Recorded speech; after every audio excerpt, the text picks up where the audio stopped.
The boot connected with the chair leg hard enough to send Alexis Thorne sprawling onto the beer-stained floor of the Anchor's Rest.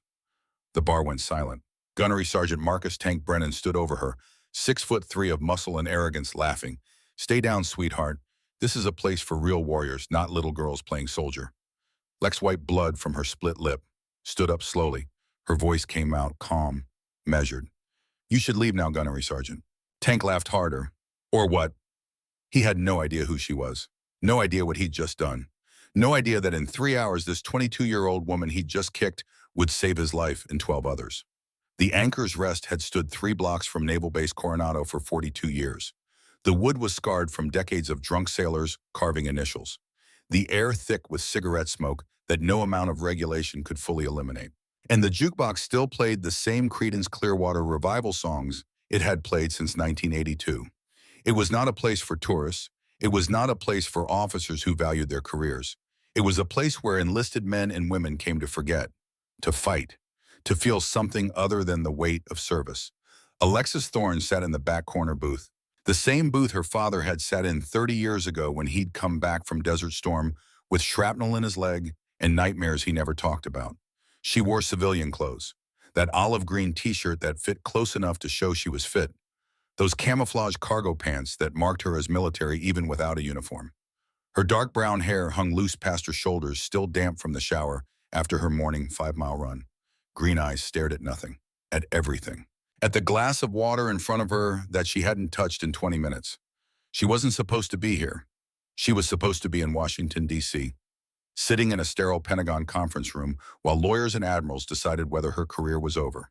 3 weeks ago, Afghanistan, a classified operation that went sideways so fast there wasn't time to process what was happening before it was over. Bad intelligence, enemy ambush, 3 of her operators dead. Petty officers Brooks, Sawyer, and Hayes, all under 26, all with families waiting for them to come home. Lex had made the call: abort mission, extract survivors, prioritize lives over objective. Naval Command called it potential dereliction of duty. They called it failure to complete the mission. They called it a lot of things that all meant the same thing. Maybe she wasn't cut out for command. Maybe she was too young. Maybe in this part they never said out loud, but everyone heard it. Maybe women weren't built for the hard calls. The memory hit her like it always did. Without warning, without mercy, the Afghan sun bleaching everything white, the ridge where they'd positioned for observation. The moment when everything went wrong. Travis Brooks was first, 25 years old, 6 months under her command. She'd taught him everything: how to move silent, how to read terrain, how to stay alive when the world wanted you dead. She'd watched him transform from a loud, cocky kid fresh out of buds into one of her best operators. Careful, methodical, deadly when necessary, silent when possible. The ambush came from 3 sides. Brooks took rounds before he could get to cover. She could still hear his voice on comms. Commander, I'm hit bad." Then Dylan Sawyer, 24, a father to a 2-year-old girl he carried a photo of everywhere. "I trust your call, ma'am." Those were his last words. Then Ethan Hayes, 26, the quiet one who wrote letters to his wife every night before missions, who believed in her when half the SEAL community questioned whether a woman could lead men into combat. He'd taken the rounds covering their extraction, making sure Foster and Mitchell and Grant got out alive. 3 men down, 3 still breathing. The mission objective was intelligence gathering, time-sensitive, high-value target. The kind of intel that could shift the entire theater. Her commanding officer had been clear. Complete the mission, push through, this is what we do. But Lex had looked at her surviving operators, had done the math. If they pushed forward, they'd lose everyone. 6 body bags instead of 3. Abort. Extract now. Get our people out.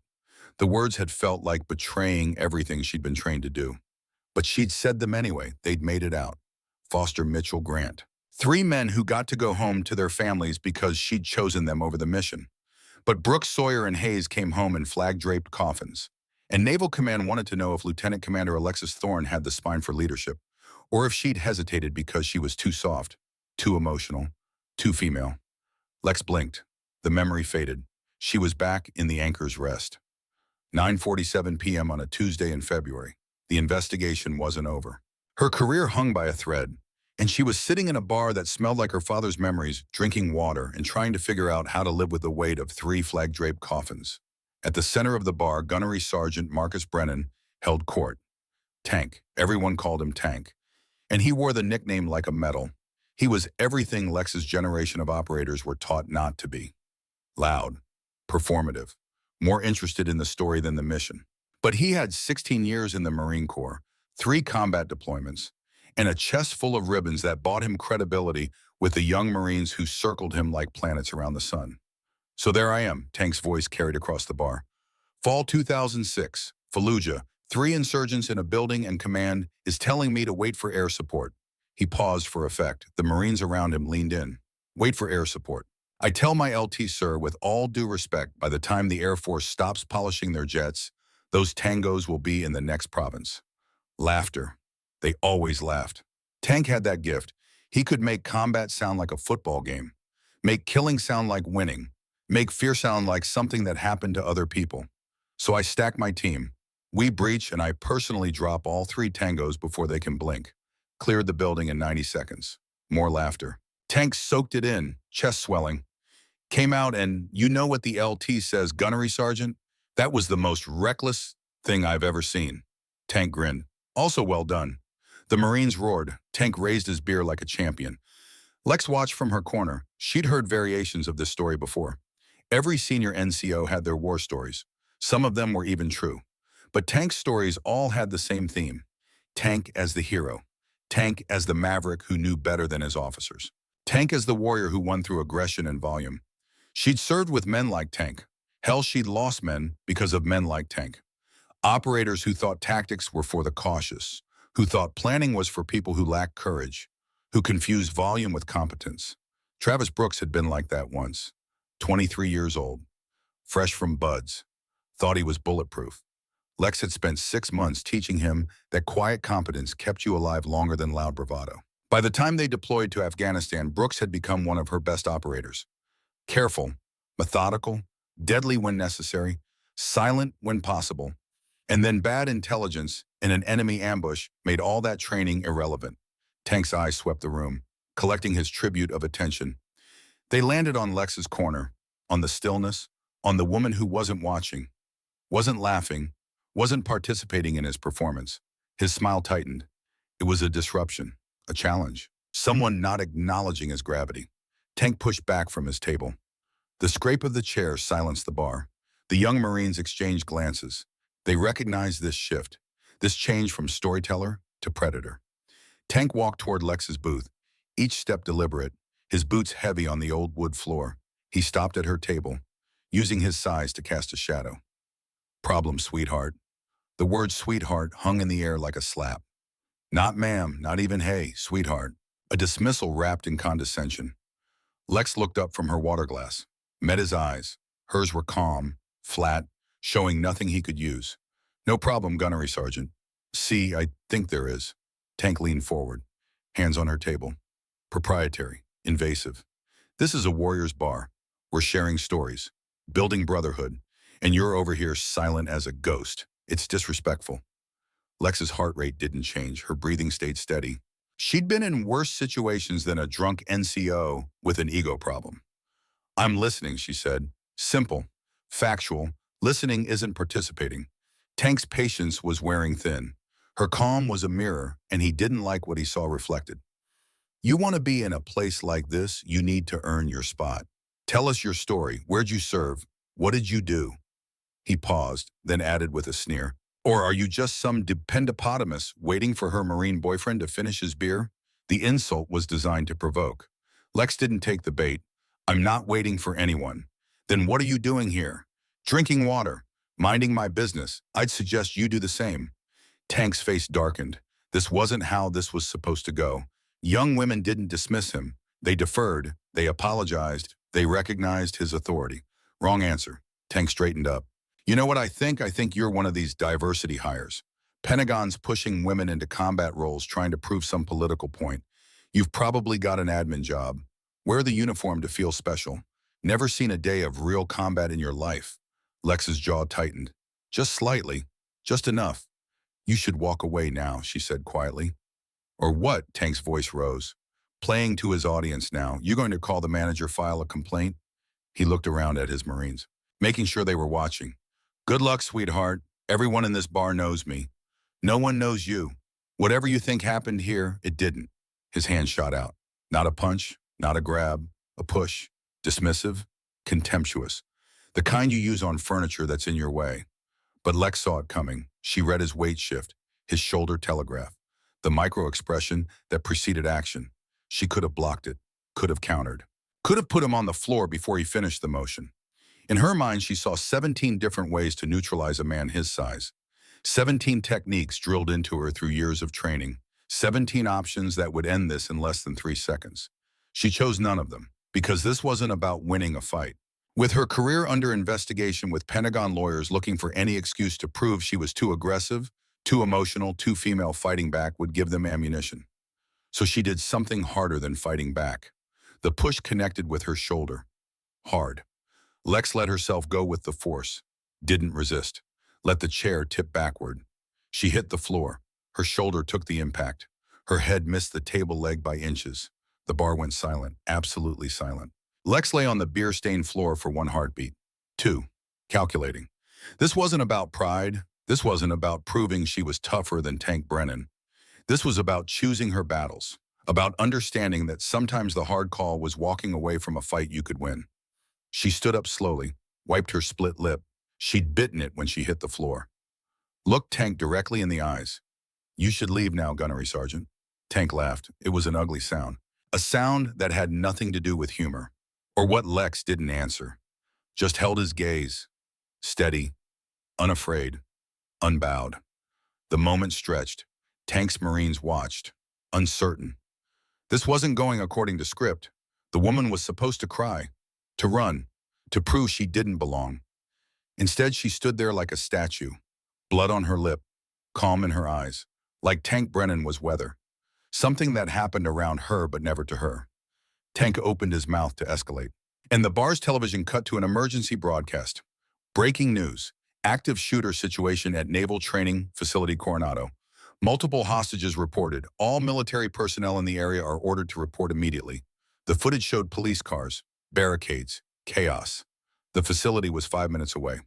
Tank's demeanor shifted instantly. The performance dropped. The warrior returned. "Marines on me. We've got personnel in danger. Let's move." His crew jumped to action. Training overriding everything else. Tank looked at Lex one last time. "Stay here where it's safe, Princess. This is work for real operators." He turned and led his Marines out into the night. Lex stood in the empty bar, touching her split lip, tasting copper. The bartender approached. Pete Sullivan, 60 years old, retired Navy corpsman who'd seen everything twice. Once in combat and once in this bar. He carried a bar towel full of ice. "You going to press charges?" "No." "You should." Pete set the ice down in front of her. "I saw the whole thing. He assaulted you. I've got it on camera." Lex took the ice, pressed it to her lip. "I've got more important things to deal with tonight." She pulled out her phone, dialed a number she wasn't supposed to have anymore. Her direct line to SEAL Team 7 Command. "This is Thorne. I'm 5 minutes from the situation at the training facility. I'm responding." The voice on the other end was Master Chief Roland Paxton. He'd trained her. He'd fought beside her father 30 years ago in Desert Storm. "Thorne, you're on administrative leave. You're not authorized. 12 hostages. Master Chief, active shooter. 5 minutes away. You really want to argue protocol while people die?" The silence stretched. "Get there." "But Thorne, you're not in command. You observe. You advise. You do not engage unless absolutely necessary. Are we clear, Crystal?" And Thorne. Paxton's voice softened. "Just slightly. Don't make me regret this." Lex hung up, walked to the bar's bathroom, splashed water on her face, looked at herself in the cracked mirror. 22 years old. Youngest SEAL commander in naval history. 3 operators dead on her last mission. Career hanging by a thread. And now heading toward an active shooter situation led by a gunnery sergeant who thought volume equaled competence. Her phone buzzed. Text from Master Chief Paxton.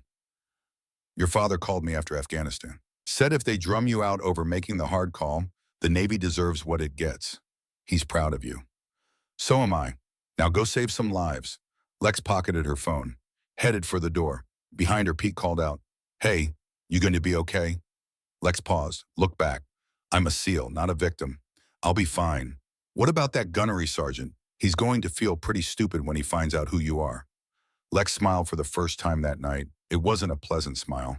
He's going to feel a lot of things before tonight is over. Stupid is probably the least of them. She walked out into the San Diego night. The bar doors swung shut behind her, and Creedence Clearwater Revival kept playing to an empty room, singing about a fortunate son who never had to fight his own battles. Alexis Thorne had fought every battle she'd ever faced, and she was about to fight another one. Not for glory, not for recognition, but because 12 people she'd never met were in danger, and she was the only person in position to save them who actually knew how. Tank wanted a war story. By morning he'd have one. He just wouldn't be the hero of it. Lex's truckie hit the Naval Training Facility parking lot 4 minutes after leaving the Anchor's Rest. 9:51 p.m. The scene was chaos wrapped in flashing lights and radio static.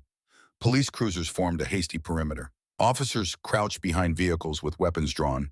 Facility security personnel argued with San Diego PD about jurisdiction. And in the center of it all, Gunnery Sergeant Tank Brennan was already shouting orders like he owned the situation. Lex parked away from the main cluster, approached on foot. Her tactical mind was already processing the layout. Single-story administrative building. 12 windows facing the parking lot. 2 main entrances. Emergency exits on the east and west sides. The command center where the hostages were being held was dead center. No direct line of sight from outside. A San Diego PD captain stood at the perimeter. His nameplate read Hoffman. Captain Blake Hoffman. He was trying to establish communication with the shooter over a bullhorn. His voice was professional, but Lex could hear the strain underneath. This was the kind of situation that ended careers, or made them, depending on how it went. Tank pushed his way to the front. Captain. Gunnery Sergeant Marcus Brennan, United States Marine Corps. I've got 8 combat veterans here, all with active shooter training. We can breach and neutralize the threat in under 10 minutes. Captain Hoffman lowered the bullhorn. Gunnery Sergeant, I appreciate the offer, but we're waiting for the FBI hostage rescue team. ETA, 40 minutes. 40 minutes. Tank's voice rose. You know how many people can die in 40 minutes? He stepped closer, using his size the same way he'd used it on Lex. I've been in Fallujah, Ramadi, Helmand Province.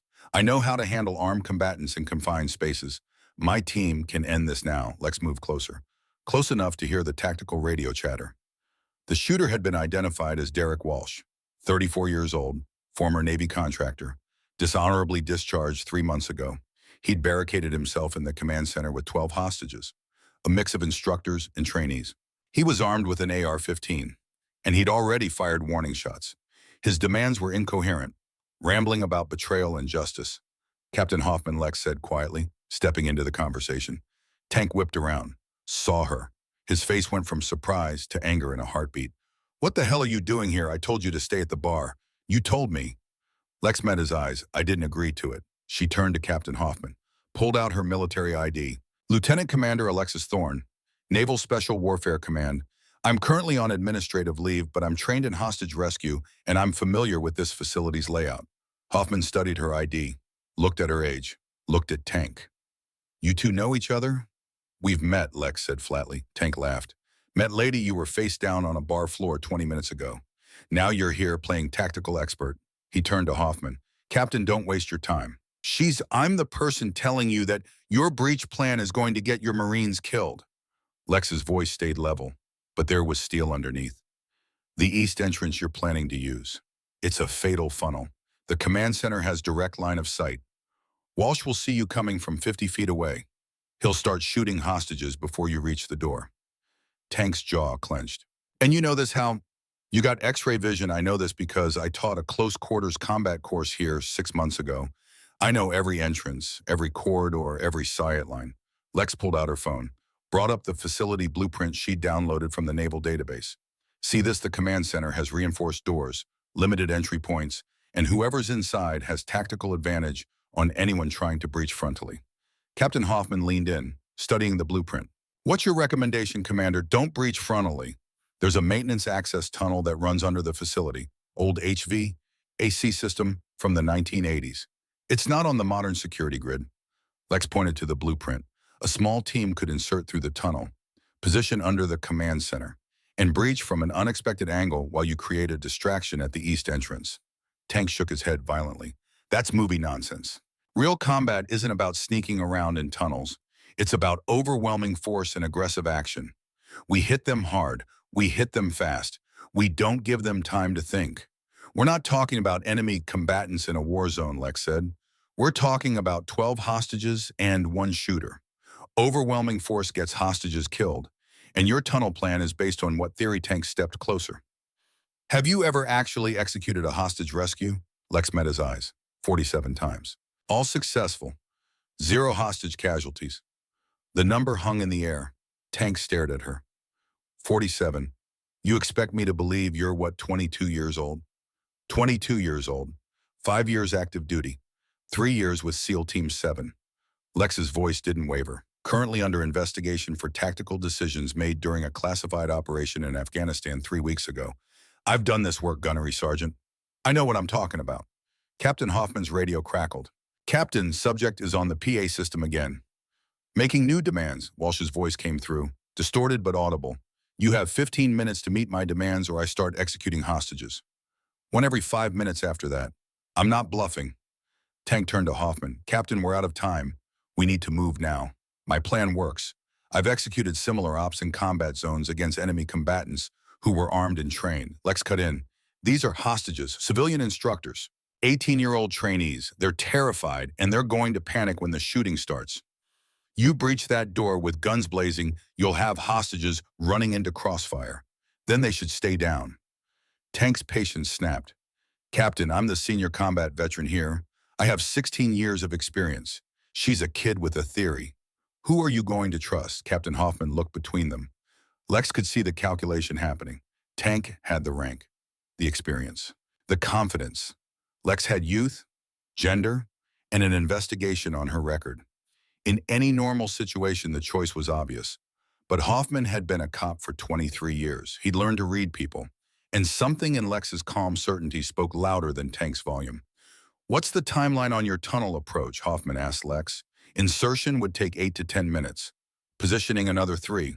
We'd need to coordinate the distraction at the east entrance to pull Walsh's attention while the team moves into position. Total operation time, maybe 15 minutes. That's cutting it close to his deadline. Yes, sir. But it's our best chance of 0 casualties. Tank exploded. This is insane. You're going to trust some junior officer's half-baked plan over a proven combat veteran. He turned to Hoffman. Captain, I'm telling you, my way works. We breach, we neutralize, we save lives. Her way gets people killed because she's too afraid to make the hard call. The words hit Lex like a physical blow. Too afraid to make the hard call. The exact phrase that had been whispered in Pentagon hallways about Afghanistan. About her decision to abort and extract instead of pushing forward. About the 3 bodies in flag-draped coffins. Her hands clenched into fists under the table. She forced them to relax.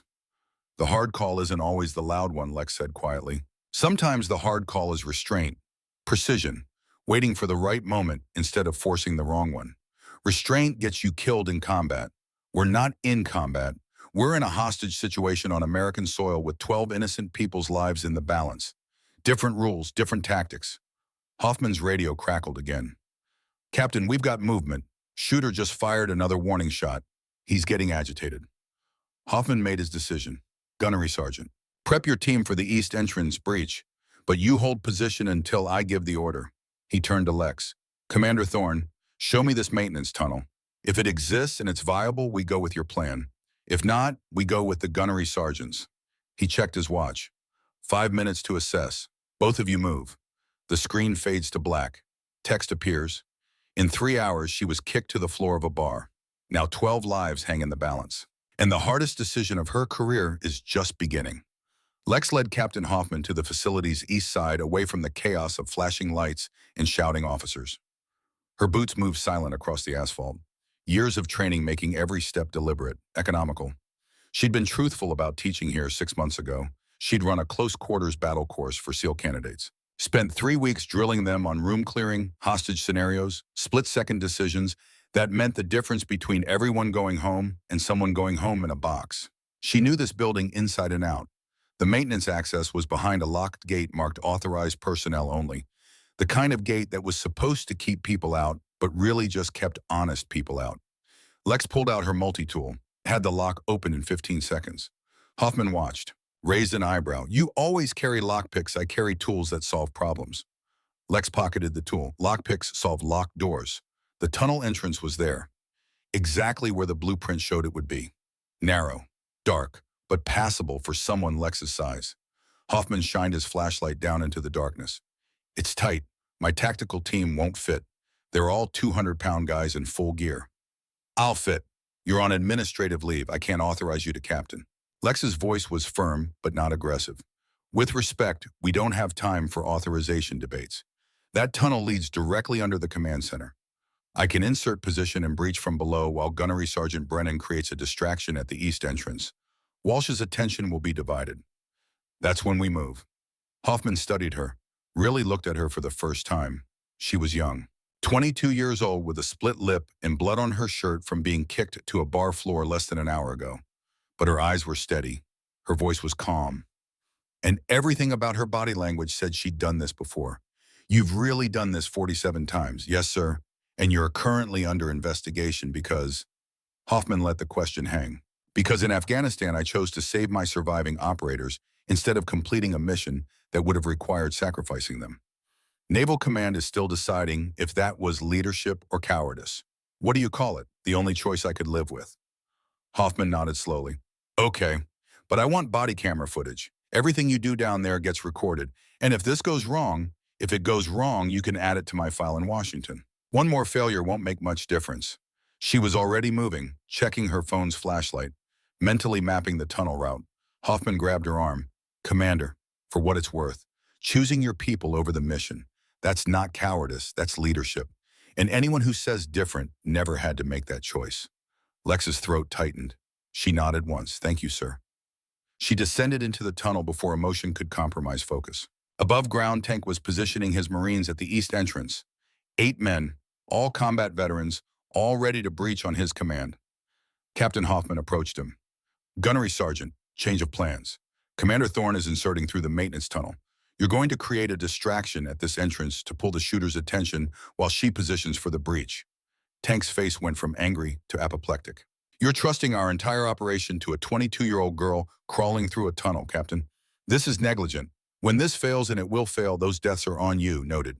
Now here's what you're going to do. On my signal, you announce your presence at the east entrance. Make noise. Make it obvious you're preparing to breach. Give Walsh something to focus on that isn't the floor beneath him. You want me to be bait. I want you to be a professional Marine following orders. Can you do that? Tank's jaw worked, his hands clenched and unclenched. Yes, sir. But when this goes sideways, I'm filing a formal complaint. That woman has no business running an operation like this. She's not running it, I am. She's just the one with the skill set we need. Hoffman turned away. Now get into position. As Tank moved his Marines into formation, Lance Corporal Wyatt Davis pulled out his phone. 21 years old. Fresh enough from training that he still Googled things his NCOs told him were impossible. He typed quickly, Alexis Thorne, SEAL Commander. The results made his eyes widen. Holy shit, he whispered to Corporal Jackson Reed next to him. What, that woman? Commander Thorne. She's not just any SEAL. She's the youngest SEAL commander in naval history. 47 successful operations. 0 friendly casualties before Afghanistan. Davis scrolled further. There's a whole article here about the Afghanistan investigation. 3 operators KIA. She aborted the mission to save the survivors. Been under investigation for 3 weeks. Reed looked toward the tunnel entrance where Lex had disappeared. Gunny just assaulted one of the most decorated operators in the Navy. Davis kept reading, and called her a diversity hire, and kicked her to the floor of a bar. He looked at Reed. This is going to be bad for him. Tank's voice cut through their conversation. Davis, Reed, eyes front, focus on the mission. But Tank's own focus was wavering. He'd heard the whispered conversation, and pieces were clicking into place. The calm, the tactical knowledge. The way she'd stood up from that bar floor like being kicked was weather. Something that happened around her, but never to her. He'd just assaulted a SEAL commander. A wave of nausea hit him, but there was no time to process it. They had a mission. Hostages to save. Even if the woman crawling through the tunnel beneath them was about to prove everything he believed about combat operations was wrong. In the tunnel, Lex moved through darkness. The space was tight, 3 feet wide, maybe 4 feet tall. She had to move in a crouch, using her phone's flashlight to navigate. The air smelled of dust and old metal, decades of disuse. Every 10 feet she counted steps, checked her internal map against the physical reality. Her heart rate was steady, 72 beats per minute. The same as when she'd sat in the bar. The same as when Tank had kicked her to the floor. The same as it had been in Afghanistan watching her operators die. People thought SEALs were fearless. That was wrong. Fear was there. It was always there, sitting in her chest like a stone, whispering that this could go wrong, that Walsh could turn at the wrong moment, that she could fail again. But fear didn't control the body, couldn't control the mission. Lex had learned that lesson the hard way, learned it from instructors who'd pushed her past breaking points she didn't know she had, learned it from her father who taught her that courage wasn't the absence of fear, but the decision to act despite it. She heard something above her. Footsteps, voices, the scrape of furniture. She was under the command center now. Lex stopped, pulled out her phone with one hand, texted Captain Hoffman with the other. In position. Ready on your signal. The response came back immediately. Stand by. Gunnery sergeant moving into position now. Through the floor above, Lex heard Walsh's voice, agitated, scared, the kind of fear that made men dangerous. I know you're out there. I know you're planning something. I'll kill them. I swear to God, I'll kill them all. A woman's voice, trembling, young. Maybe a trainee who joined the Navy to serve her country and found herself zip-tied on a floor with a rifle pointed at her head. Please, just let us go. We haven't done anything. Shut up. Everyone shut up. I need to think. Lex's hands tightened on her phone. 12 people up there. 12 people whose names she didn't know, whose families were probably gathering outside the perimeter right now, hoping, praying, bargaining with God for their safe return. 12 people who had no idea that their survival depended on a 22-year-old SEAL commander who was currently under investigation for making the wrong call. Except it hadn't been the wrong call. Lex knew that now. Had known it the moment she'd given the order in Afghanistan. Brooks, Sawyer, and Hayes were dead. Nothing would bring them back. No amount of completing the mission would resurrect them. No amount of guilt would change what happened. But Foster and Mitchell and Grant Rand were alive. 3 men who got to call their families, who got to hold their children, who got to see another sunrise because Lex had chosen extraction over completion. 3 widows instead of 6. 3 flag-draped coffins instead of 6. The hard call wasn't always the loud one. Her phone buzzed. Hoffman, gunnery sergeant in position, awaiting your ready signal. Lex texted back, ready. Execute on my mark. She found the access hatch above her. Old maintenance panel secured with 4 bolts. Probably hadn't been opened in 20 years. She had her multi-tool ready, but first she needed to know more about what she was facing. She texted Hoffman again. Need intel update on subject. Any new information? The response came back with an attachment, a file photo and brief bio. Derek Walsh, age 34, former Navy contractor, dishonorably discharged 3 months ago. Lex opened the attachment, read the details, and her blood ran cold. Walsh had been the intelligence contractor for her team in Afghanistan. He'd provided the reconnaissance data that said the target building was lightly defended. 2 to 3 enemy combatants maximum. Light arms, low threat level. The intel that got Brooks, Sawyer, and Hayes killed. Because what they'd actually walked into was a battalion-strength force, 40 to 50 fighters, heavy weapons, prepared defensive positions. After the mission, after the bodies came home, Lex had filed a report. The intelligence was wrong, catastrophically wrong. They'd walked into an ambush based on Walsh's faulty assessment. The investigation had found that Walsh had been cutting corners for months, relying on second-hand sources, satellite imagery analysis instead of ground reconnaissance, falsifying confidence levels to make his reports look more authoritative than they were. He'd been building a reputation as the contractor who always delivered actionable intelligence, fast turnaround, high confidence ratings. It was all smoke and mirrors, and when the Afghanistan operation collapsed, when 3 SEALs died because of his incompetence, the truth came out. He'd been dishonorably discharged, lost his security clearance, lost his 6-figure contractor salary, lost his career, lost everything, and he blamed Lex. Lex's hands trembled slightly as she texted Hoffman. Walsh worked my team in Afghanistan. His bad intel got 3 of my operators killed. I've filed the report that ended his career. This might be personal. Hoffman's response was immediate. Does he know you're here? Lex typed back. Not yet. Won't know until it's over. But Captain, this changes the stakes. He's not just unstable. He's got a vendetta against the system, against accountability, against me. Understood. More reason to end this clean. You're still go for breach. Lex looked at the hatch above her, at the 4 bolts standing between her and Derek Walsh. The man whose incompetence had killed 3 of her operators. The man who'd probably been planning this for months, waiting for the right moment, the right target. Maybe he'd even known she was in San Diego. Maybe this whole thing was designed to draw her out. It didn't matter. What mattered was 12 hostages who needed to go home tonight.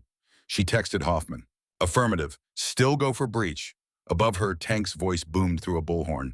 Derek Walsh, this is Gunnery Sergeant Marcus Brennan, United States Marine Corps. You are surrounded. Release the hostages and surrender peacefully. This is your only warning. Walsh's response was a gunshot. It punched through the east entrance door, the sound sharp and violent, embedding in the wall behind where Tank's Marines had taken cover. That's your answer, Walsh screamed, his voice high and panicked. Come through that door, and I start executing. You've got 3 minutes. 3 minutes to meet my demands, or people start dying. What are your demands? Tank shouted back. I want my career back. I want my life back. I want everyone to know I wasn't wrong. The mission failed because of her. Because Commander Thorne was too weak to push forward. She got those men killed, not me. Not me. Lex closed her eyes, so it was about her, about revenge. About a man who couldn't accept responsibility for his failures. So he'd built a narrative where he was the victim. And now 12 innocent people were paying the price for his delusions. Tank's Marines shifted, getting ready. Lex could hear their movements through the floor, could hear their radio chatter.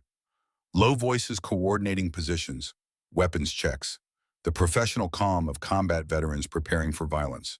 They were good Marines, well-trained, following their NCO's lead. But Tank's lead was going to get them killed, because Tank thought like Walsh, thought that aggression and volume could solve every problem, thought that admitting a mistake was weakness. Lex texted Hoffman.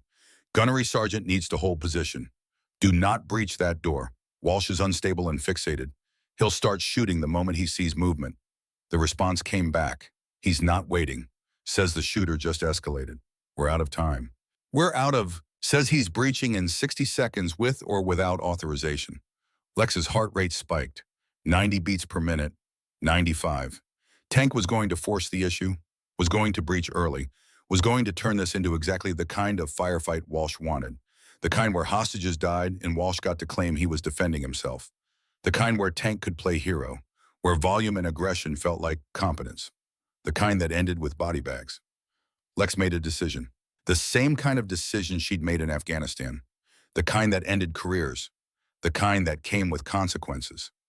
The kind that no amount of training could fully prepare you for because it required choosing between bad options and worse options. She texted Hoffman, I'm moving now. Tell Gunnery Sergeant to breach on my signal. Not before 60 seconds. Then she put her phone away and started loosening the bolts. First bolt, her hands steady despite her elevated heart rate. Second bolt, she could hear Walsh pacing above her, could hear the rifle scraping against something metal. Maybe a desk, maybe a filing cabinet. Third bolt, a hostage was crying, soft sobs that she was trying to muffle, probably terrified that making noise would get her killed. Fourth bolt, the hatch was free. Lex positioned herself directly under it, hands flat against the panel, ready to push up. Her phone buzzed one more time. Hoffman, Gunnery Sergeant is breaching in 30 seconds. He won't hold. If you're going to move now. God be with you, Commander. Lex took one breath, deep and slow, felt her heart rate drop. 90, 85, 80, 75, 72. The same resting heart rate she'd had sitting in the Anchor's Rest. The same heart rate that had carried her through 47 successful operations. The same heart rate that would carry her through this one. She pushed the hatch up half an inch, just enough to see through the gap. The command center was exactly as she'd memorized it from teaching here 6 months ago. Walsh stood near the east wall, maybe 15 feet from the door. Rifle aimed at the entrance where Tank would breach. His back was to the center of the room, to the floor, to Lex. He was wearing khaki pants and a black polo shirt, civilian clothes. But he stood like military, weight balanced, weapon at the ready, the muscle memory of training that never really left you. The hostages were clustered in the far corner.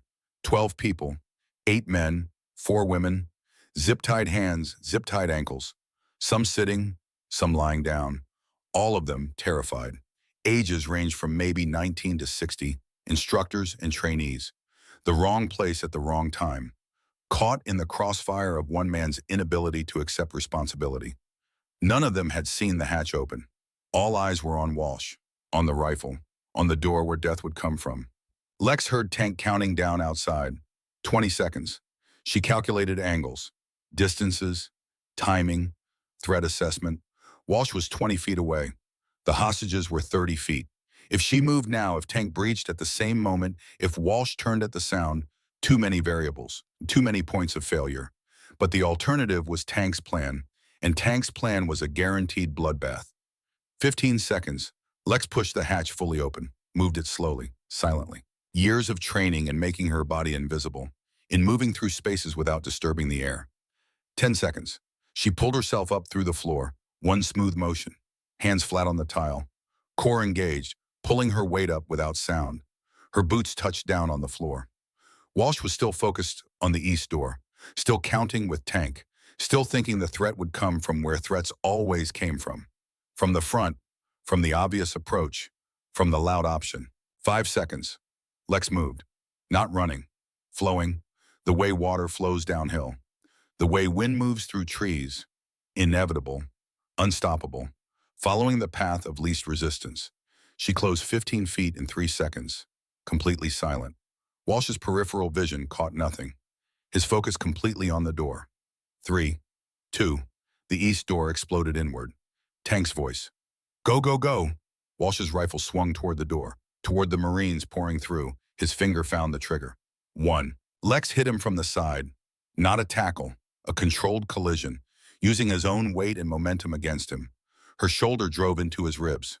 Right side. Below the armpit. A strike designed to compromise breathing and balance without causing permanent damage. Her right hand found the rifle barrel, redirected it upward even as his finger squeezed the trigger. The weapon discharged. Once, twice, 3 times. The rounds punched into the ceiling tiles, raining dust and debris down on everyone.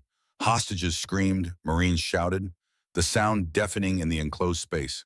Walsh tried to wrench the rifle free. He was strong, 6'2", maybe 200 pounds. Former military contractor who'd stayed in shape. But Lex had trained for this exact scenario hundreds of times. Muscle memory took over, faster than conscious thought, faster than Walsh could process what was happening. She stepped inside his reach. Her left hand came up. Palm strike to his throat. Precise. Controlled. Just hard enough to disrupt his breathing without crushing his windpipe. His grip on the rifle loosened. His hands went to his throat reflexively, trying to breathe, trying to understand why his body wasn't obeying him. Lex followed with a joint lock, her hand on his elbow, twisting, applying pressure to the joint in a direction it wasn't designed to move. Pain compliance. Immediate, ineffective. Walsh had no choice. His body went where the joint manipulation told it to go, down to his knees, then face down on the floor. Lex's knee found his back, between the shoulder blades, pinning him. Her weight distributed perfectly to control without injuring. Her hand found the zip ties in her pocket, the ones she'd brought specifically for this moment. Secured his wrist behind his back, tight but not cutting off circulation. 7 seconds, start to finish. From the moment the door breached to the moment Walsh was secured, 7 seconds that felt like an eternity and like no time at all. Tank burst through the door, 3 Marines behind him, weapons up, trained on the threat. They froze. The scene before them didn't compute with their expectations. The shooter was face down on the floor. Lex knelt on his back, wrists secured. The rifle lay 5 feet away. Safe. Clear. No longer a threat. The hostages stared in shock. Some were crying. Some were silent, all of them trying to process what had just happened. Tank lowered his weapon slowly. What? How did you? Lex didn't answer, not yet. She checked Walsh for secondary weapons, found a handgun tucked in his waistband. A Glock 19, loaded, one in the chamber. She cleared it with practiced efficiency, removed the magazine, racked the slide to eject the chambered round, set both the weapon and ammunition aside. Then she checked his ankles, found a backup knife. Small folding blade, confiscated that too. Only then did she look up at Tank. Situation is secure, Gunnery Sergeant. You can lower your weapons. The hostages are safe. Tank's Marines holstered their sidearms, looking to their NCO for guidance, waiting for orders in a situation that had suddenly become very unclear. Tank just stared at Lex like he was seeing her for the first time. Maybe he was. Captain Hoffman appeared in the doorway, took in the scene. His expression shifted from tense to relieved to something approaching awe. Commander Thorne, he said carefully, did you just neutralize the threat and secure the hostages? Yes, sir. 0 casualties among hostages and response team. Subject is restrained and ready for transport. Lex stood, brushed dust from her pants. I recommend immediate medical evaluation for all hostages. They've been in stress positions for approximately 40 minutes. Some may have circulation issues from the zip ties. Also recommend psychological support. Hostage situations create trauma even when they end well. She looked down at Walsh. Subject will need medical attention as well. Throat strike will cause swelling and difficulty breathing for approximately 60 to 90 minutes. No permanent damage, but he should be monitored. Hoffman stepped into the room, looked at Walsh on the floor, at the rifle 5 feet away, at the hatch still open in the floor, at Lex standing there calm as if she'd just finished a training exercise.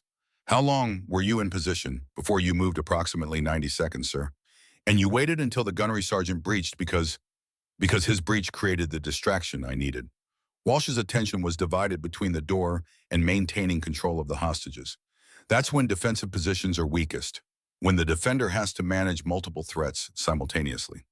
Lex met Tank's eyes. It worked. Everyone's alive. That's what matters. Tank found his voice. It came out rough, uncertain. You used my team as bait.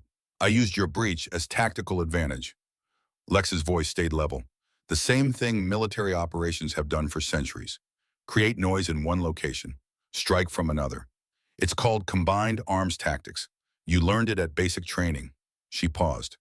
If you'd waited like Captain Hoffman ordered, I could have taken Walsh without shots being fired. Your early breach forced me to move during a more dangerous window.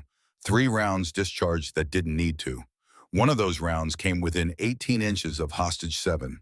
She gestured to a young woman in the corner, maybe 20 years old, face pale with shock. 18 inches, gunnery sergeant. The difference between everyone going home and someone dying because you couldn't follow orders. The truth of it hung between them. Tank had forced the timeline, had escalated when he should have held, had chosen aggression over patience, had nearly gotten someone killed because his ego couldn't accept that someone younger, someone female might know better than him. And Lex had still made it work, had still brought everyone home, had still completed a perfect hostage rescue despite Tank's interference. Medics are here, Hoffman said as EMTs pushed into the room. Let's get these people checked out. He turned to Lex and Tank. Commander Thorne, Gunnery Sergeant Brennan, both of you with me. We need statements. FBI is here. Naval JAG is here. This is going to be a long night. Lex helped the hostages to their feet, cutting their zip ties with the knife she'd confiscated from Walsh, speaking quietly to each one. You're safe now. Medical will check you out. Your families are outside. Everything's okay. The young woman who'd nearly been hit by Walsh's shot grabbed Lex's hand. Thank you. I thought we were all going to die. Lex squeezed her hand gently. You're going home tonight. That's all that matters. As they led the hostages out, Tank stood in the empty command center, staring at the open hatch in the floor, staring at the route Lex had taken, staring at the evidence of competence so far beyond his own experience that he couldn't process it. Lance Corporal Davis approached him quietly. Gunny, he said softly. Who the hell is she? Tank didn't answer for a long moment, just stared at that open hatch, at the impossible thing that had just happened. Then quietly, so quietly Davis almost didn't hear it. I have no idea, but I just kicked her to the floor of a bar and called her a diversity hire 30 minutes before she saved 12 lives while I watched. Davis didn't say anything, didn't need to. They both knew what came next. The debrief, the questions, the moment when everyone would learn exactly who Commander Alexis Thorne was, and what Gunnery Sergeant Marcus Tank Brennan had done to her. That's going to be awkward, Davis finally said. Tank laughed, a short, bitter sound. Awkward doesn't begin to cover it, son. Awkward doesn't even come close. The screen fades to black. Text appears. She proved that competence doesn't need to be loud. Now he has to face what his assumptions cost him. And the hardest lesson is just beginning. The temporary command post was set up in the facility's conference room, the one that hadn't been compromised by the hostage situation, the one where fluorescent lights hummed overhead and the smell of burnt coffee filled the air. Lex sat at one end of the long table. Tank sat at the other, as far from her as the room allowed. Between them sat Captain Hoffman, an FBI liaison who'd arrived too late to do anything but paperwork, and a Navy JAG officer who'd appeared out of nowhere with a briefcase full of official documents. And at the head of the table sat Admiral Kenneth Hartley, 62 years old, silver hair cut military short, eyes that had seen 3 decades of naval operations and didn't miss much. He wore his service dress blues with 4 rows of ribbons that told a story of deployments spanning from the Cold War to the present. Lex had served under Hartley for 3 years. He'd been the one to recommend her for SEAL Team 7 when she was barely 20 years old, the youngest female to ever receive that assignment. He'd also been the one to open the investigation into Afghanistan. His presence here at 11:30 p.m. on a Tuesday night meant this wasn't just a debrief about a hostage rescue. This was something bigger. Let's establish the timeline. Hoffman began, opening his notebook. At 21:47 hours, we received reports of an active shooter at this facility. 12 hostages. One armed subject identified as Derek Walsh, former Navy contractor. He looked at Tank. At 21:53, Gunnery Sergeant Brennan arrived with 8 Marines and proposed an immediate tactical breach of the east entrance. Tank sat up straighter. This was his moment, his chance to explain his tactical reasoning to senior officers who would understand that aggression and speed were essential in hostage situations. That's correct, Captain. I assessed the situation using my 16 years of combat experience and determined that aggressive action was necessary to save lives. Every minute we delayed was a minute the shooter had to harm hostages. In my judgment, speed and overwhelming force were our best tactical options. And Commander Thorne arrived when Hoffman asked, though he clearly knew the answer. 21:56 hours, Lex said quietly. 3 minutes after Gunnery Sergeant Brennan. I proposed an alternative approach using the maintenance tunnel system. Tank couldn't help himself. The words came out before he could stop them. You proposed a theory, a plan you admitted you'd never actually executed in this specific facility. A plan that required trusting one person crawling through a tunnel with no backup and no way to call for help if things went wrong. I proposed a tactical approach based on facility knowledge and 47 prior hostage rescue operations. Lex's voice stayed level, calm, like she was discussing the weather instead of defending her professional competence. The east entrance breach was a fatal funnel. The shooter had direct line of sight and defensive advantage, multiple sight lines from the command center to the approach, reinforced door that would require breaching charges or a battering ram, both of which would give Walsh several seconds of warning. Enough time to execute multiple hostages before you reached him. Which is why speed and aggression were essential. Tank's voice rose slightly. Despite himself, we needed to overwhelm his position before he could react. That's basic combat tactics. Hit hard, hit fast, don't give the enemy time to think. It's worked for me in 3 combat deployments across 2 theaters of operation. Walsh wasn't enemy military. He was a distressed civilian with a weapon. Lex met his eyes. Different psychology, different threat assessment, different tactics required. Enemy combatants in a war zone are trained to respond to overwhelming force with defensive fire. They expect it. They're prepared for it. That's the threat they understand. She paused. But Walsh was panicked, cornered, operating on emotion and perceived grievance. The moment he saw Marines breaching that door, his response would have been immediate execution of hostages. Not because of tactical thinking, because of panic. Because killing hostages was the only power he had left. Tank slammed his hand on the table, the sound sharp in the enclosed space.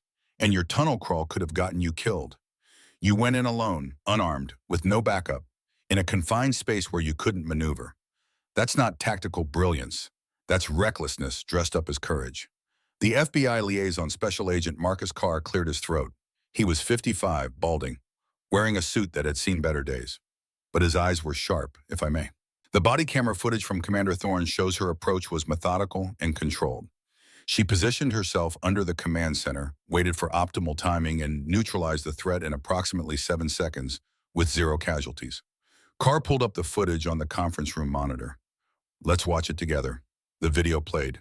Grainy body camera footage showing Lex's perspective. The tunnel, the darkness, the steady movement forward, the access hatch. The 4 bolts being removed with practiced efficiency. The view through the gap. Walsh positioned exactly where Lex had predicted. Rifle aimed at the door, back to the center of the room. Then the movement. Fluid. Silent. Closing the distance in seconds. The door breach. Tank's voice on the audio. Go, go, go. Lex hitting Walsh from the side. The rifle redirecting upward. The shots into the ceiling. The throat strike. The joint lock. The takedown. 7 seconds from breach to secured subject. The room was silent as the footage ended. She got lucky, Tank said, but his voice lacked conviction now. The video made it hard to argue luck when every movement had been precise, controlled, exactly as trained. The shooter could have turned, could have fired, could have, but didn't. Admiral Hartley's voice cut through the argument like a blade, because Commander Thorne read the tactical situation correctly, positioned herself optimally, and executed with precision born from extensive training and experience. He stood, walked to the monitor, pulled up a different file. Gunnery Sergeant Brennan, let me provide some context that you seem to be lacking. The screen filled with Lex's service record. Tank's eyes widened as he read, his face going pale as the reality settled in. Lieutenant Commander Alexis Thorne Hartley read aloud, Naval Academy graduate, top of her class, academic honors in tactical operations and strategic planning, SEAL qualification at age 19, youngest female to complete BUDS training. He paused. Let the words sink in. Assigned to SEAL Team 7 at age 20, the youngest person, male or female, to receive that assignment in the history of the command. Promoted to Lieutenant Commander at 22 after completing 47 successful operations with 0 friendly casualties. Hartley brought up operation after operation, each one a successful mission, each one with Lex's name on the after-action report. 47? That wasn't a lie. Tank's voice came out as a whisper. No, Gunnery Sergeant. It wasn't. Hartley pulled up more documents. Commander Thorne has conducted hostage rescues in 14 countries: Iraq, Syria, Somalia, Yemen, Philippines, Colombia, Niger. She's trained in advanced close quarters, battle tactical psychology, crisis, negotiation, and explosive breaching. She speaks 4 languages fluently: Arabic, Pashto, Spanish, and Mandarin. She holds expert marksman qualifications with 7 different weapon systems. He brought up psychological evaluations. Her psychological profile shows exceptional stress management and decision-making under pressure. Her heart rate under fire averages 78 beats per minute. That's lower than most people's resting heart rate. That's not possible, Tank whispered. No one stays that calm in combat. No one. She does. Hartley pulled up the biometric data from Lex's watch, the one she'd been wearing during the entire operation. During tonight's operation, her heart rate never exceeded 92 beats per minute. During the actual takedown of Walsh, when she was in physical contact with an armed subject who'd already fired his weapon, her heart rate was 75. He looked at Tank. For comparison, Gunnery Sergeant, your heart rate during the breach was 143. Not a criticism.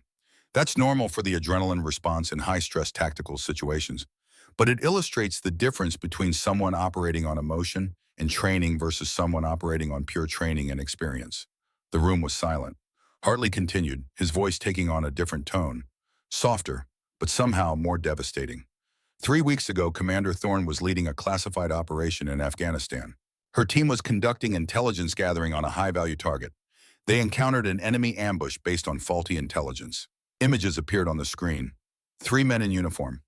Young, smiling, alive. Petty officers Travis Brooks, Dylan Sawyer, and Ethan Hayes. All killed in the initial contact when they walked into a battalion-strength enemy force that intelligence had assessed as 2 to 3 lightly armed combatants. Hartley's voice hardened. The intelligence that got them killed came from Derek Walsh, the man Commander Thorne neutralized tonight. He was the contractor providing reconnaissance analysis for her team. He'd been cutting corners, falsifying confidence levels, building a reputation on incomplete work. Tank's face went even paler. Commander Thorne made the tactical decision to abort the mission and extract her surviving team members rather than push forward to complete the objective. 3 operators died. 3 survived because of her call. Hartley pulled up the investigation file. Naval Command opened an investigation to determine if Commander Thorne made the decision out of sound tactical judgment or if she hesitated because of the casualties, to determine if she was too emotional, too affected by loss. He paused, let the implication hang in the air. Too female to make the hard calls. Tank looked confused now, lost, like the ground was shifting beneath him. Why is she under investigation for that? Saving your people is the right call. That's what we're trained to do. Mission second, people first. Because the mission objective was time-sensitive intelligence gathering on a high-value target. Hartley's voice was flat, factual. By aborting, we lost critical intelligence that could have prevented future attacks, could have saved other lives. The decision had strategic consequences beyond the immediate tactical situation. He looked directly at Lex. Naval Command needed to determine if Commander Thorne made a sound tactical decision based on battlefield reality or if she made an emotional decision based on the trauma of losing 3 operators. The implication hung heavy, because if a male commander made the same call, the question would have been phrased differently. The investigation would have been shorter. The benefit of the doubt would have been assumed. But Lex was young and female. So the questions were different. The scrutiny was different. The burden of proof was different. I've spent 3 weeks reviewing that operation, Hartley continued. I've interviewed the surviving team members, Petty Officers Kyle Foster, Ryan Mitchell, and Lucas Grant. All 3 gave identical statements. Commander Thorne made the only correct decision available. Pushing forward would have resulted in total team loss with no guarantee of mission success. He pulled up their written statements. Foster said, and I quote, "If Commander Thorne had ordered us to push forward, I would have followed that order. But I also would have died. We all would have died. She saved my life by making the hard call." Mitchell wrote, "I've served under 6 different team leaders. Commander Thorne is the best I've ever had, not because she's fearless, but because she knows when to fight and when to extract. That's wisdom, not weakness." Grant's statement was the most direct. Anyone questioning Commander Thorne's judgment wasn't there, wasn't seeing what we were seeing. We were outgunned 40-6. We'd already lost half our team. Pushing forward would have been suicide disguised as courage. Hartley closed the file. I've reached my conclusion. Commander Thorne made the only correct decision available to her. She saved 3 lives at the cost of 1 intelligence opportunity. His voice strengthened. That is leadership, not weakness. Tank was staring at Lex now, really seeing her for the first time, seeing past the age and the gender to the combat veteran underneath. The operator who'd made 47 successful missions. The commander who'd lost 3 operators and saved 3 more. The SEAL who'd crawled through a tunnel tonight to save 12 strangers. You're a SEAL commander, an actual SEAL commander. Yes. And at the bar, Tank's voice cracked, the reality hitting him like a physical blow. I called you a diversity hire. I said you were playing dress up in a uniform. I said you'd never seen a day of real combat. I kicked your chair and put you on the floor. Yes. Why didn't you fight back? Tank's question came out desperate, searching for something that made sense. You could have. I've seen what you can do now. You could have destroyed me in 3 seconds. Put me in the hospital. Ended my career right there in that bar. Lex met his eyes. Her voice calm, factual. Because I'm under investigation for my tactical decisions. Because Pentagon lawyers are looking for any excuse to prove I'm too aggressive, too emotional, too unstable for command. Fighting back even in self-defense would have given them ammunition. She paused.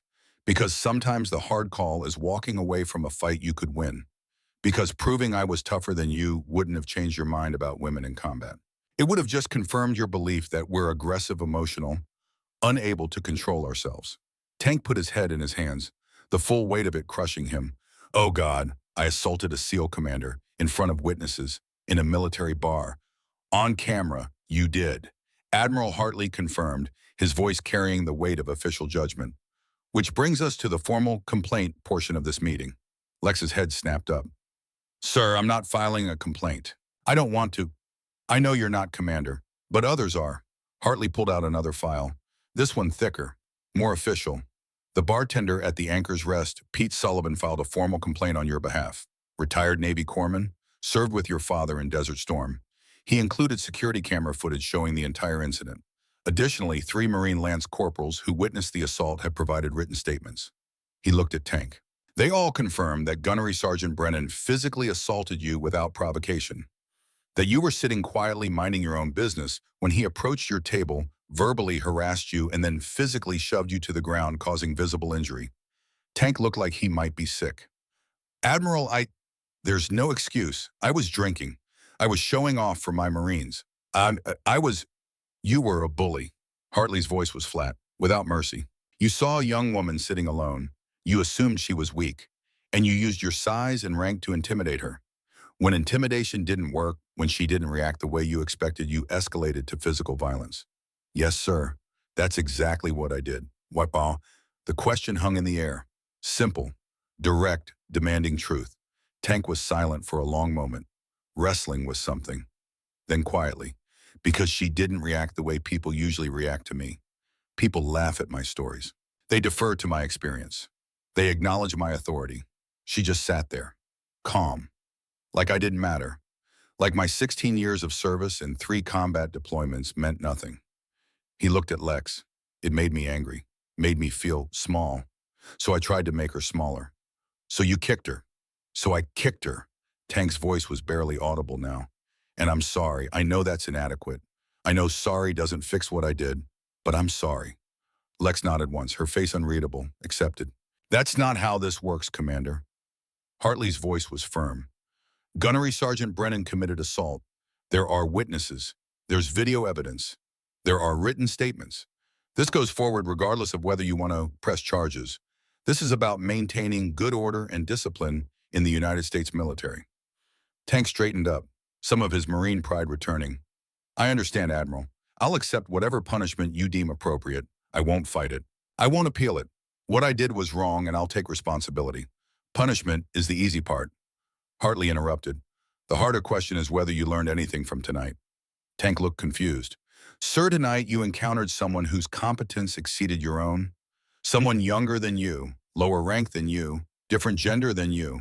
Hartley leaned forward, and your response was to dismiss her expertise, ignore her advice. Nearly compromise an operation because you couldn't imagine that she might know more than you. That her plan might be better than yours.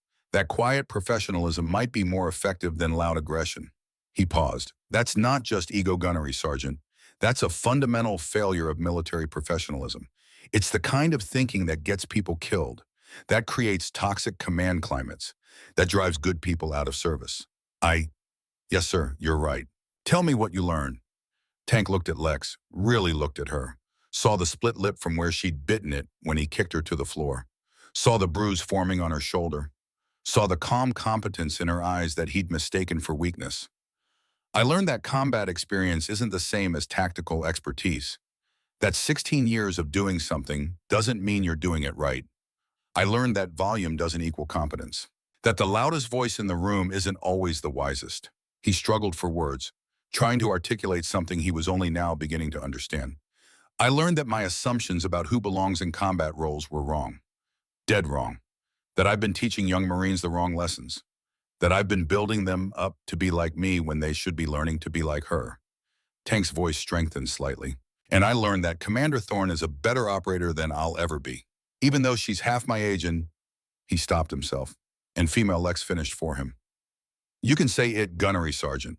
That's what you were thinking, that someone female couldn't possibly be better than you. Couldn't possibly know more. Couldn't possibly be trusted with the lives of operators. Tank nodded miserably.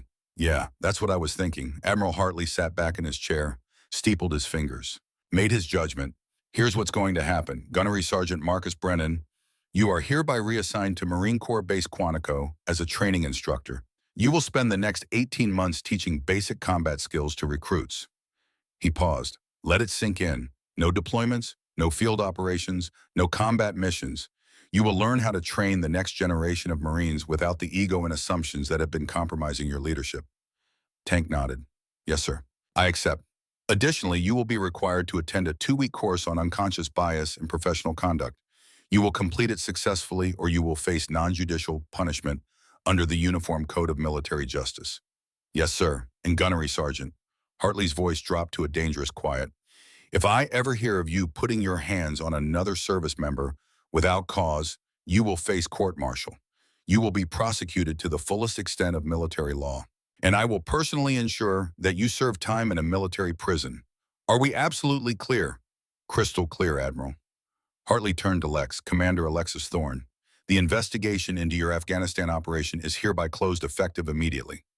Lex's breath caught. 3 weeks of uncertainty. 3 weeks of second-guessing herself. 3 weeks of wondering if her career was over. All ending in one sentence. The decision you made to prioritize operator survival over mission completion is officially commended. You demonstrated sound tactical judgment under extreme circumstances. You made the hard call when the hard call needed to be made. Hartley looked directly at her. You're cleared for active duty, effective immediately. Sir, thank you. Don't thank me. Thank your operators. Hartley pulled up another document. The 3 who survived gave statements that left no doubt about your leadership under fire. They all said the same thing, that you made the only correct decision, that they're alive because of your judgment. He paused, his voice softening just slightly. I also received letters from the families, from the widows of Brooks, Sawyer, and Hayes. They wanted me to tell you something. Lex's hands clenched under the table, her nails digging into her palms, bracing for blame, for accusation, for the confirmation of every fear that had haunted her for 3 weeks.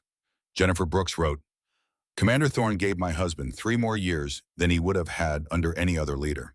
She trained him, protected him, and when the worst happened, she brought him home to me. I don't blame her for his death.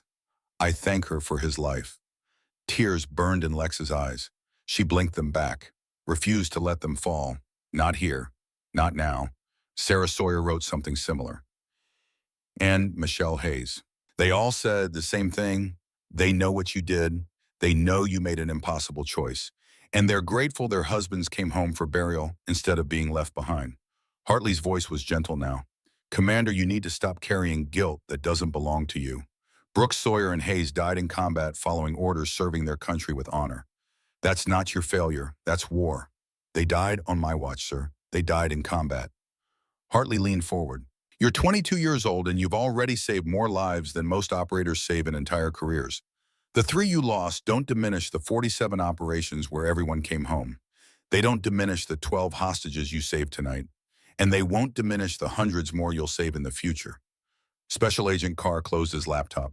I'll need formal statements from both of you for the FBI file, but we're satisfied with the resolution of tonight's incident. He looked at Lex.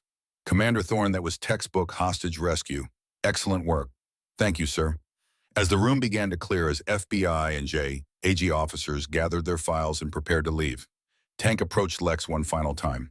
He kept his distance, hands visible at his sides, body language open and non-threatening, like approaching someone he'd wronged and needed permission to be near. Commander, I just want to say what happened tonight, what I learned. I won't forget it. Lex nodded. I know you won't. There are a lot of young Marines coming up who need to hear a different message than the one I've been teaching. Tank's voice was steady now, quieter, more thoughtful. I'm going to make sure they get it, going to teach them what you showed me, that competence doesn't have a gender, that the best operator might be younger, quieter, different than what they expect. And that's not just okay, that's the future of the military. That's all I ask. Tank extended his hand, not an apology this time. That had already been said. This was something else, respect, recognition, an acknowledgement that he'd been wrong and she'd been right, and that mattered more than pride. Lex shook it. Good luck at Quantico Gunnery, Sergeant. Good luck at Fort Bragg, Commander. After Tank left, after everyone else had filed out, Admiral Hartley remained. That was generous of you, giving him a path forward instead of crushing him completely.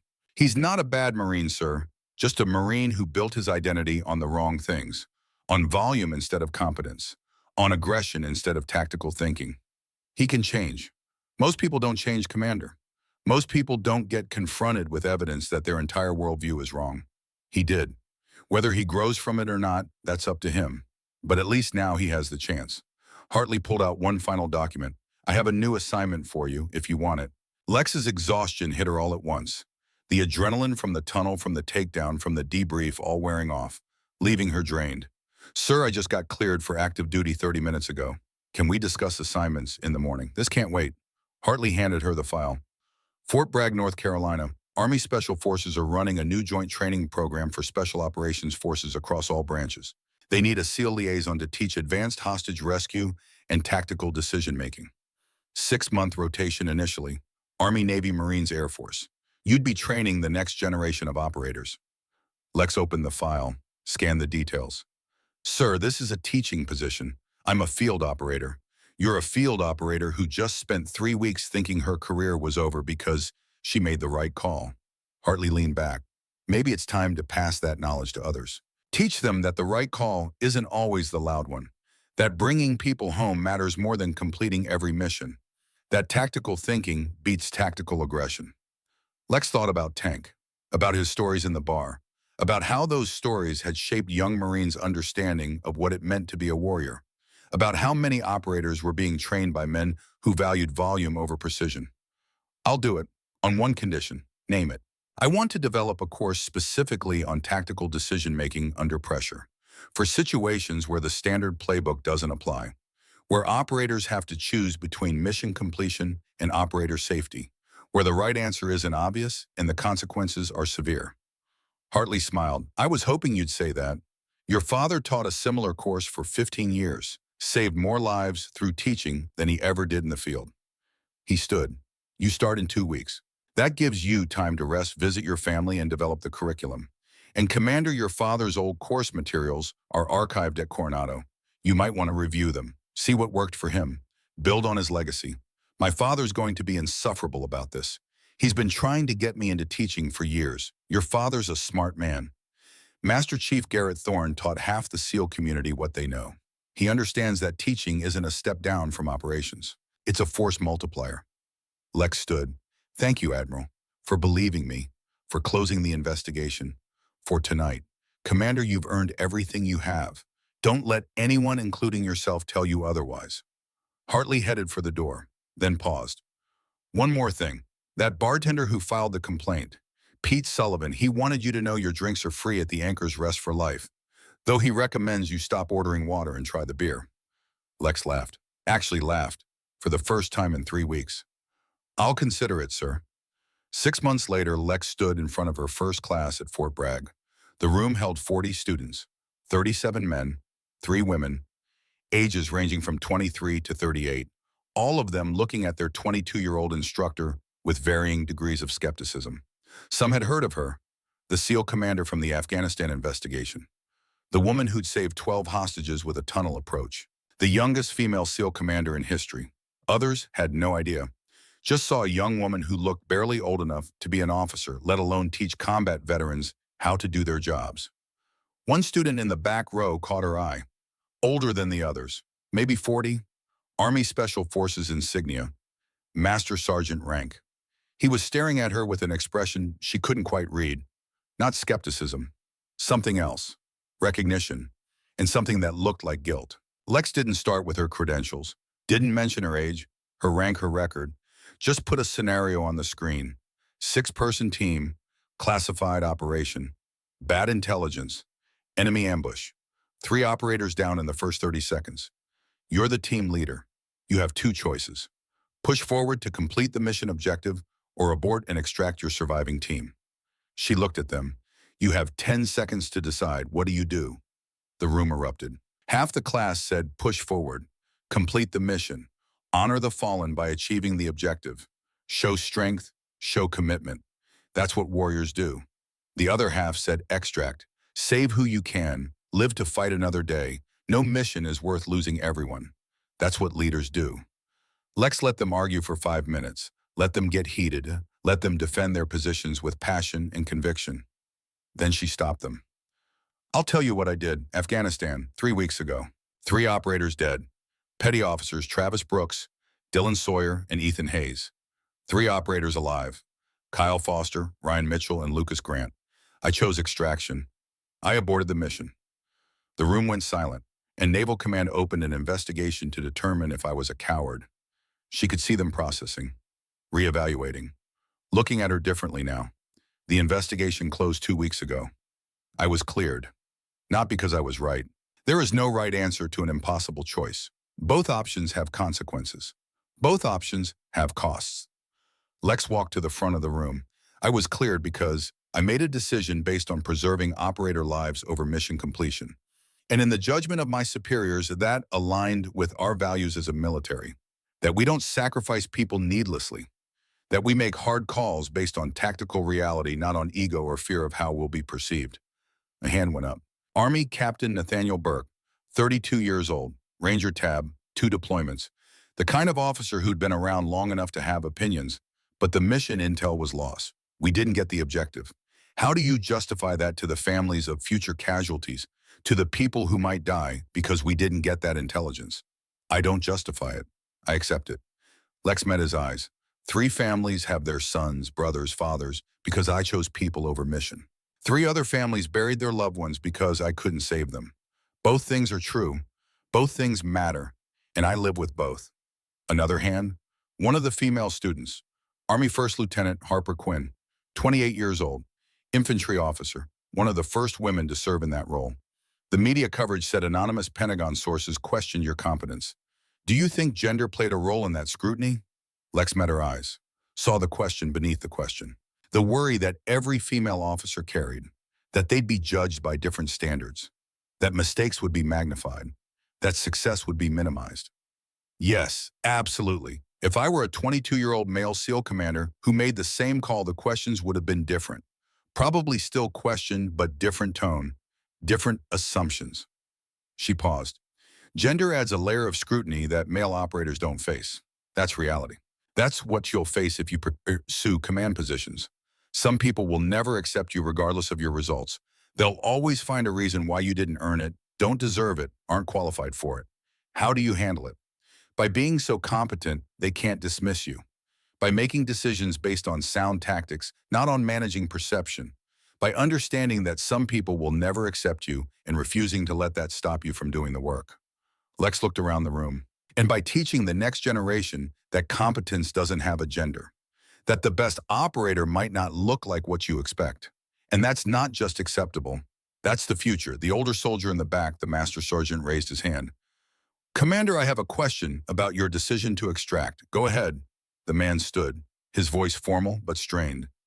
Master Sergeant Cole Patterson, ma'am, Army Special Forces, intelligence analyst. He paused, took a breath. I was the analyst who provided the faulty intelligence for your Afghanistan operation. The room went silent, every eye turning to him, then back to Lex. I've spent the last 3 months trying to understand how I missed it, how my analysis got 3 operators killed, how I assessed a battalion strength force as 2 to 3 lightly armed combatants. Patterson's voice cracked slightly. I came to this course because I heard you were teaching tactical decision-making. I need to learn how commanders live with the consequences of bad intelligence, how you live with what happened.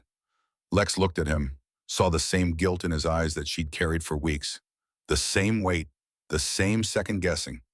Sergeant Patterson, what happened in Afghanistan wasn't your fault any more than it was mine. Intelligence analysis is an art, not a science. You make assessments based on incomplete information. You do your best with what you have. She walked toward him. Bad intelligence happens. Fog of war happens. Enemy deception happens. What matters is what we do after, how we learn from it, how we make sure it doesn't happen again. Patterson's shoulders sagged slightly, like he'd been carrying something heavy and could finally set it down. I've changed my entire methodology. Triple source verification now. Confidence levels based on ground truth, not just satellite imagery. I'm teaching other analysts what I learned from my mistake. That's how we honor Brooks and Sawyer and Hayes, by making sure the next generation doesn't make the same mistakes, by teaching instead of hiding, by being honest about our failures so others can learn from them. Lex smiled slightly. Welcome to the class, Sergeant Patterson. I think you're going to teach us as much as we teach you. Patterson sat down, and just like that, another piece of Lex's guilt fell away. The class continued. Lex presented scenario after scenario. Hostage situations, combat decisions, impossible choices. She let students debate, then revealed what actually happened when she'd faced similar situations in her operations. Not all 47, just the ones that taught lessons, the ones where the right answer wasn't obvious, the ones where she'd had to make hard calls. After class, Captain Burke approached. Commander, I'll be honest. When I saw a 22-year-old woman was teaching this course, I thought it was diversity politics, checking boxes. The Army trying to prove something. He paused. I was wrong. That was the most valuable tactical training I've had in 5 years. Thank you, Captain. The Afghanistan scenario. I said push forward during the debate. After hearing your explanation, after understanding the tactical reality you faced, I understand why extraction was correct. Burke looked serious. But it takes real courage to make that call, knowing you'll be questioned for it, knowing people will call it weakness, knowing your career might end because you chose to save 3 lives instead of chase a mission. It takes courage to make any command decision. The question is whether you make decisions based on tactics or on how they'll be perceived. Lex met his eyes. I choose tactics every time, even when it costs me. More students approached, asked questions, challenged assumptions, debated scenarios. Lex spent 2 hours after class doing what her father had done for years, teaching operators to think, not just to act, teaching them that the right call wasn't always the obvious call, that quiet professionalism beat loud aggression, that bringing people home mattered more than checking boxes on mission objectives. That night, Master Chief Roland Paxton called. Heard about your first class at Bragg. Students are already talking, saying you're the real deal, saying you're teaching them things they never learned in basic or advanced training. They're good operators.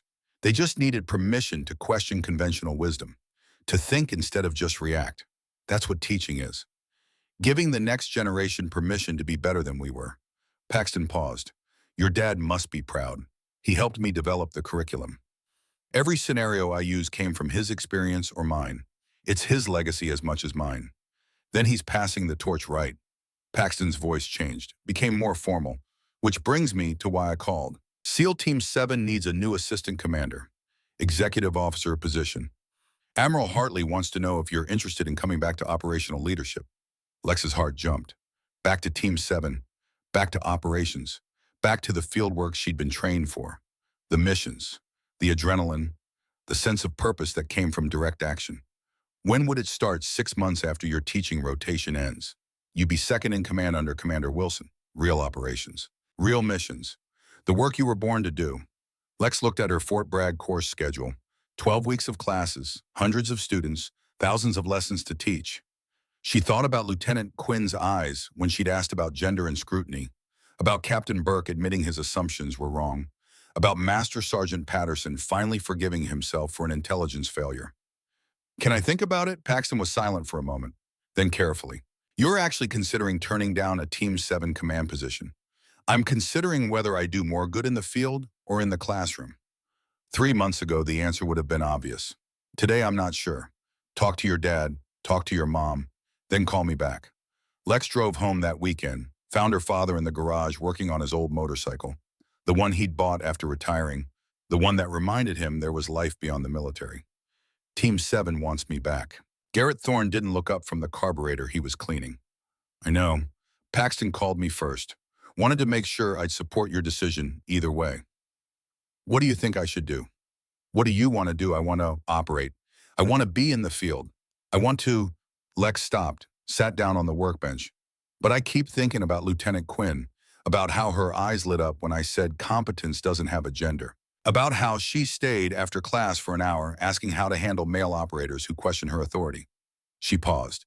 And I keep thinking about Captain Burke admitting he assumed I was a diversity hire, about how one class changed his assumptions, about how many more operators like him are out there, carrying beliefs that could get people killed. Garrett set down his tools. You're thinking teaching might matter more than operating. I'm thinking I can train 100 operators in 6 months. Operators who will go on to lead teams, make tactical decisions, command missions. If I teach them to value tactical thinking over tactical aggression, to make hard calls based on reality instead of ego to bring their people home, that multiplies your impact beyond what you could do on one team. Garrett smiled. One operation saves the people on that mission. Teaching saves the people on every mission your students lead for the next 20 years. You've already made your decision. You just want permission. Do I have it? You don't need my permission. But yes, you have my support, and you have 30 years of my curriculum notes. Use them, build on them, make the next generation better than we were. Lex called Paxton that night. I'm staying at Fort Bragg. I'm going to request an extension on my teaching rotation. 2 years instead of 6 months. Paxton was quiet. You're serious, I'm serious. I can do more good here than in the field right now. In 2 years, maybe I come back to Team 7. But right now, teaching is where I'm needed.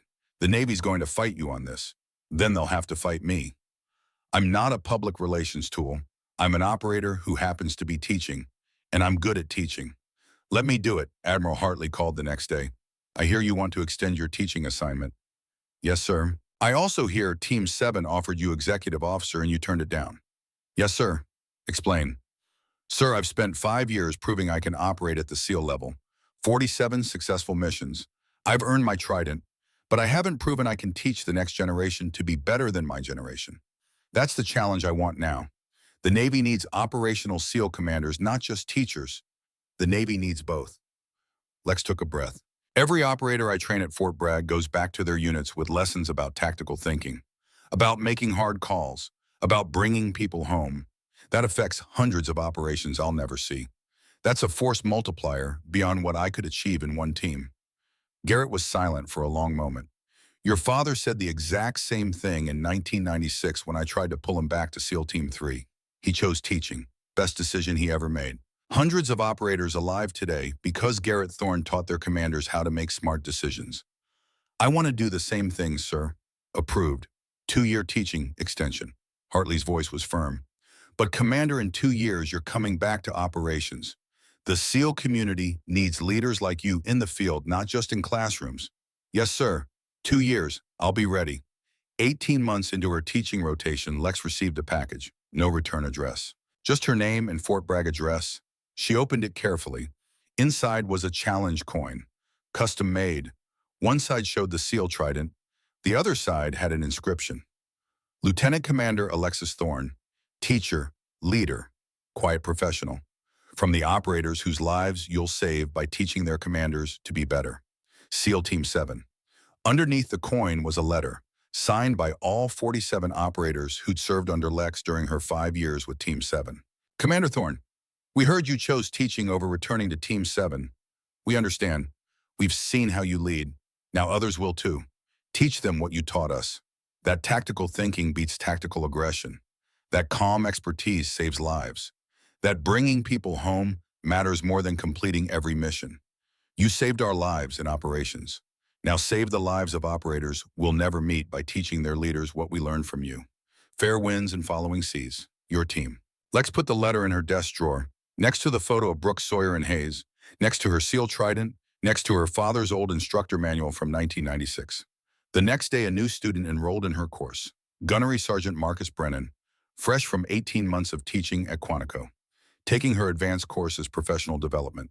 After class, Tank approached her desk, kept a respectful distance. Commander, I wanted you to know I've taught 300 recruits over the last year and a half.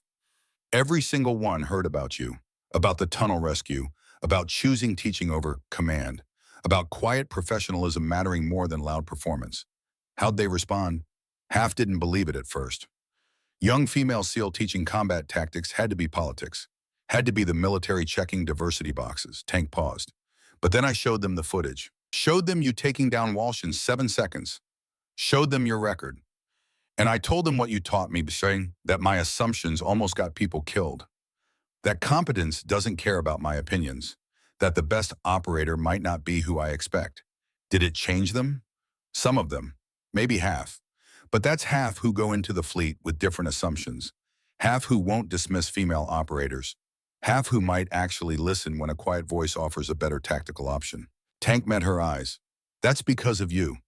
Not just because of what you did, because of how you handled what I did. You could have destroyed me. Could have pressed charges ended. My career made an example of me. He paused. Instead, you gave me a path to redemption. Let me learn from my mistakes. Taught me that being wrong isn't weakness if you grow from it. We all make mistakes, Gunnery Sergeant. What matters is what we do after. Thank you, Commander, for everything.